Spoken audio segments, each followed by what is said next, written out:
be looking at it from WrestleMania's channel, 13 banned moves. Essentially, that's what it is. But yeah, because people still think it's fake. It's not. Let's see some of these over the top moves. Wrestlers have been trained in the ring to make sure they know how to perform a move as safely as possible, protecting both himself and his opponent in the ring from injury. However, there are some moves which will cause harm no matter what you do. In common practice, you would think that the wrestler who's on the receiving end of the move would be subject to the most pain. But not so. Sometimes the wrestler performing the move can cause just as much pain to himself. Here are 13 wrestling moves that can't be faked and must hurt like hell.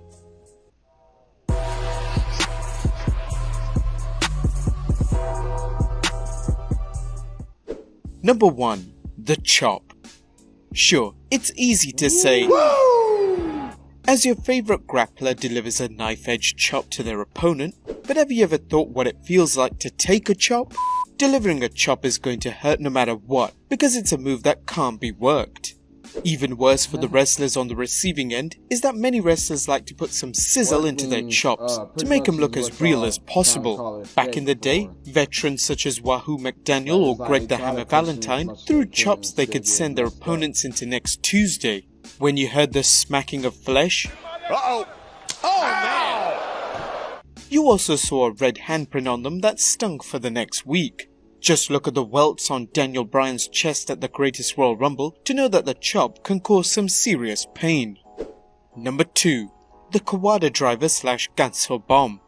There is good reason why this move has been known to be one of the most dangerous moves in professional wrestling, as it involves the wrestler literally dropping his opponent's head onto the mat without any protection. The move, however, was originally created by a botched Ganso Bomb. The story goes that during a match between Toshiaki Kawada and Mitsuhara Misawa for the AJPW Triple Crown Championship, Kawada broke his arm, and when attempting to perform the Ganso Bomb, he couldn't lift Misawa up. As a result, an exhausted Kawada dropped Misawa directly onto his head, stunning those in the audience. Kawada has used the move 3 times over his career, no doubt any less devastating than when he used it the first time. Number 3. Shattered Dreams. Whilst this is an illegal wrestling move resulting in a DQ finish, a number of wrestlers have been on the receiving end of it, but with most moves on this list, it will either target the head or spine. But this is different, it targets the lower region of the male anatomy. The move was used by Goldust, more so during the Attitude Era, and it involved him setting up his opponent in the corner turnbuckle, legs apart, and delivering what can only be described as a testicle punt. Ouch. Number 4. The Leg Drop. While Hulk Hogan took a somewhat average looking move and turned it into his legendary finisher, it also took a toll on his body night after night. The Hulkster's aching hips, knees and back needed surgery to keep him mobile after years of leg drops. A 2009 interview with Hogan highlighted the abuse his body had taken. Hogan recounted his woes. My tailbone is bent from landing on my ass 400 times a year. My back's got all kinds of problems. My legs get numb. My hands are numb. My neck too. I've got arthritis and scoliosis. I'm 6'4". I used to be 6'7". The Hulkster's search for relief would see him undergo a number of spinal operations through the Laser Spine Institute, with Hogan later suing them, claiming the operations worsened his condition. Number 5. The Flying Headbutt. The Flying Headbutt is a wrestling maneuver that looks cool and keeps fans on the edge of their seat as they watch a superstar go to the top rope, wondering if the wrestler laying on the mat will roll out the way.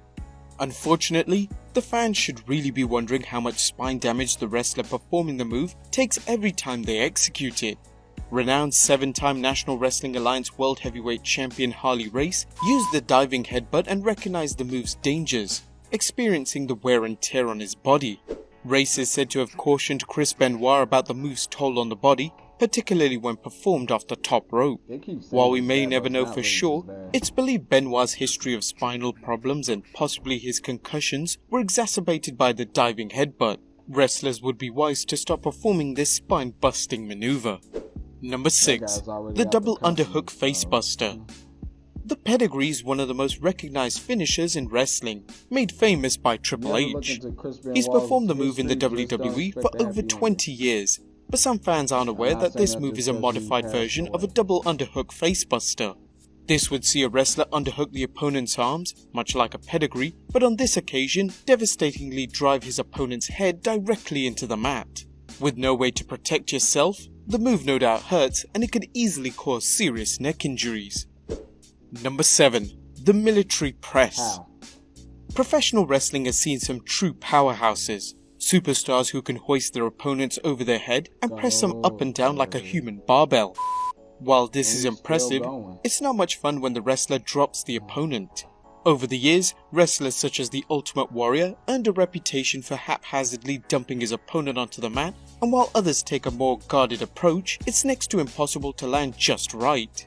While it's a given that any wrestling match is going to take its toll on an opponent, regardless of the sport's work nature, this is one move that can readjust a wrestler's spine for some time to come. Number 8. The drop kick. Once upon a time, the dropkick was seen as a powerful move, capable of ending matches. The Rock and Roll Express used the double dropkick as their finisher, defeating much larger opponents such as the Russians and the Minnesota Wrecking Crew with it. Jim Brunzell of the 80s WWF tag team The Killer Bees had a remarkable dropkick as well, seemingly touching the sky as he performed it. While the dropkick is more of a transitional move, it's still used, and just as before, it's a difficult move to pull off without the person executing it feeling some kind of pain. Watch any video of a wrestler performing a good drop kick and notice their landing, whether they land on their back or hands. He just landed twice. Number 9. Fire. As savvy fans know, fireballs are usually orchestrated using magician's flash paper and a disposable lighter. WWE Hall of Famer and hardcore pioneer The Sheik made his career throwing fire into his opponents' faces, stealing victory after victory, including a rare win over Andre the Giant with the underhanded tactic. Jerry the King Lawler learnt the art of throwing fire from The Sheik, incorporating it into his career as well, albeit not as frequently as The Sheik. The saying, "Don't play with fire unless you want to get burnt," applies here as well.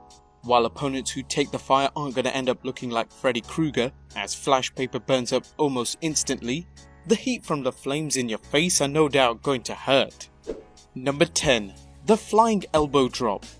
WWE Hall of Famer Randy Macho Man Savage comes to mind whenever someone mentions the Flying Elbow Drop. His execution of the move was beautiful every time he performed it, with the Macho Man making it into one of wrestling's greatest finishing moves. Behind the scenes though, the move takes a hellacious toll on the body, with the wrestler executing it taking a big bump on their back, side or hip. Wrestling rumor has it that late in his career, Randy Savage told younger wrestlers he was unable to perform the move anymore because of the damage done to his body through the years. Number 11. The Spear. Wrestlers such as Edge, Goldberg and Roman Reigns have all used the spear to build excitement during their matches, oftentimes either using it as a finisher or a setup to a finisher. The spear is similar to a football tackle, but can be difficult on the wrestler performing it due to the wear and tear on their head, neck and shoulders. Add in that wrestlers perform this move night after night, and it's easy to understand why Edge has said it's possible the spear shortened his WWE career. Number 12. The Blockbuster.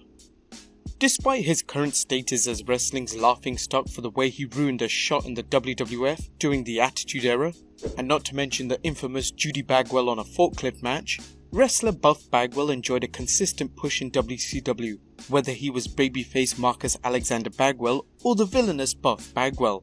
Bagwell's mix of muscles and high-flying skills were shown in his finisher, the Blockbuster, where he leaped off the top rope, somersaulting over his opponent as he executed the move. The Blockbuster, like any good move, was relatively painless for the person taking it, but it took a constant toll on Bagwell, who had landed awkwardly every night he performed it. And number 13. The Banzai Drop. When Rodney Anoa'i arrived in the WWE, he made a huge impact as a 500+ pound sumo wrestler from Japan, Yokozuna. Yokozuna would steamroll over his opponents during the early to mid-90s, sending his opponents back to the dressing room on a stretcher. And this was primarily due to his devastating finisher. Just imagine a 500+ pound man flying down onto your chest and just sitting there whilst you're unable to breathe. The pain no doubt only got worse over time, as Yoko got bigger They during say the human end of head his can only take WWE 500 career. pounds. Well guys, there you have it. Or 13 it's gonna wrestling take moves 500 that pounds can't to be crush it. faked or hurt the person He performing just them. sat on you. There are plenty more, so let us Your know in the head. comments down below if you want to see a part 2. As always, subscribe if you haven't already, and I'll see you next time with some more wrestling content. Yeah, make sure to subscribe to his channel and I need it. I really need it. But leave a like on both of our channels. And remember, wrestling's not fake for the most part.